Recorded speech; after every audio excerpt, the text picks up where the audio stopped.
Sem dúvida, uma das mais conhecidas e emocionantes histórias de todos os tempos é a lenda do Rei Arthur e os Cavaleiros da Távola Redonda. Mesmo sem saber, muitos atos e costumes dos dias de hoje têm origem naquele tempo, quando a maior honra para um homem era ter um cavaleiro e travar pelejas pelas belas donzelas. Muitos livros foram escritos a respeito das fantásticas aventuras vividas por Arthur e seus destemidos cavaleiros, ganhando também espaço nos desenhos animados, filmes e videogames. Quem nunca ouviu falar sobre as grandes histórias vividas pelo Rei Arthur e seus cavaleiros na Távola Redonda? É exatamente sobre isso que vamos discutir agora. Hoje nós vamos estar conversando um pouco com o grande historiador, professor Gedeon, grande professor de História da Universidade de Cambridge. Tudo bem, professor? Tudo bem. Bem, agora o professor Gedeon irá responder algumas das nossas perguntas sobre o ciclo arturiano. Para começar, professor Gedeon, afinal, o que é esse ciclo arturiano? Bem, é um ciclo literário que contém várias histórias e contos passados na Bretanha, tendo como maioria dos títulos as aventuras do Rei Arthur e os Cavaleiros da Távola Redonda. E essas aventuras, são histórias verídicas ou são apenas contos? Bem, não se pode afirmar a veracidade dos fatos, muito menos negá-los, uma vez que está muito incutido na mente das pessoas, ou seja, quando se lê a respeito, a ideia que se tem é de uma história ocorrida, dado a grande contundência dos acontecimentos. No entanto, quando se debruça detidamente na narrativa, logo se percebe a distância entre a realidade e a ficção. Mas a que se deve ao fato de não podermos ter certeza da veracidade da história? Devido aos fatos terem ficado muito tempo na inércia ou esquecido, quando se retomou a história escrita dos fatos, não se tinha exatamente noção do que era real e do que era lenda. Um exemplo disto era o próprio nome do rei. O que não se sabia ao certo se era Arthur ou Ambrósio Aurelianus. Isso se deve ao fato de que, na época, os grandes líderes eram mais conhecidos pelo que faziam do que mesmo pelo que era. Bem, lenda ou não, quem eram os principais protagonistas? Bem, existiam vários. Os principais eram o rei Arthur, o seu amigo Lancelot, a esposa do rei Arthur, a rainha Guinevere, o grande mago Merlin, que, entre outros, compunham a Távola Redonda. O senhor tocou num ponto interessante. O que é essa tal de Távola Redonda? Na verdade, tratava-se de uma mesa, conforme o próprio nome diz, redonda, ao redor da qual sentavam os cavaleiros. Seu formato era redondo para dar a ideia de que não havia uma hierarquia entre eles. Ou seja, todos eram iguais. O curioso é que uma cadeira sempre ficava vazia. Segundo o que diziam, é que todos que sentavam nessa cadeira morriam. Tanto é que ela foi batizada como a cadeira perigosa. Acreditavam-se que havia um único escolhido para ocupar esta cadeira posteriormente. O senhor falou um pouco sobre cada personagem, quais eram os personagens principais. Gostaria de saber qual a relação que há entre o mago Merlin e o rei Arthur.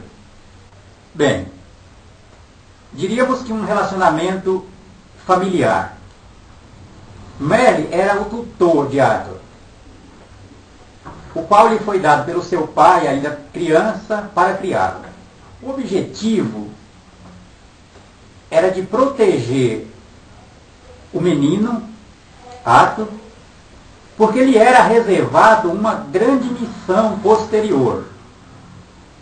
E era necessário que ele tivesse uma educação adequada conhecimentos dos fatos para que ele pudesse reinar e ser o grande comandante dessa missão que lhe esperava. Merlin dividiu a responsabilidade da criação do menino com o Sir Hector, que juntamente com Merlin iam educando o menino conforme ele ia crescendo, no objetivo de tornar um cidadão, um homem, para cumprir a missão que lhe era reservada. Você falou um pouco sobre essa missão do Rei Arthur, mas que missão era essa? De acordo com algumas versões, o rei Uther, pai de Arthur, havia deixado uma espada encravada em uma pedra, na qual havia uma inscrição que dizia que apenas o verdadeiro rei poderia retirá-lo. A missão de Arthur, então, era exatamente retirar esta espada encravada daquela rocha e assumir, então, o trono que lhe era de direito. E há alguma semelhança entre a história de Lancelot e de Arthur? Sim, há. A primeira semelhança era a criação. Ambos foram criados por pessoas que não eram seus pais verdadeiros. No caso de Lancelot, ele foi criado por Viviane, conhecida mais como a Dama do Lago. Ambos se tornaram grandes guerreiros, chegando a lutar um contra o outro. Mas, devido à intervenção de Merlin, acabaram se tornando aliados. Apesar disso, quase acontecia uma tragédia entre os dois. Uma vez que Lancelot se apaixonou por Guinevere, esposa de Arthur, e ele era correspondido por Guinevere. Porém, nunca chegou a ser consumado o ato da traição. Mas isso não impediu de causar um grande incômodo entre Arthur e Lancelot, a ponto dos dois sentirem a necessidade de se separarem, por não haver mais condições de continuarem juntos, ou pelo menos aqueles relacionamentos continuarem como era antes. Uma última pergunta para encerrarmos nossa entrevista. Qual foi o fim da história de Arthur? Bem, existem algumas versões. Uma delas dá conta de que Arthur e Lancelot morreriam combatendo um com o outro.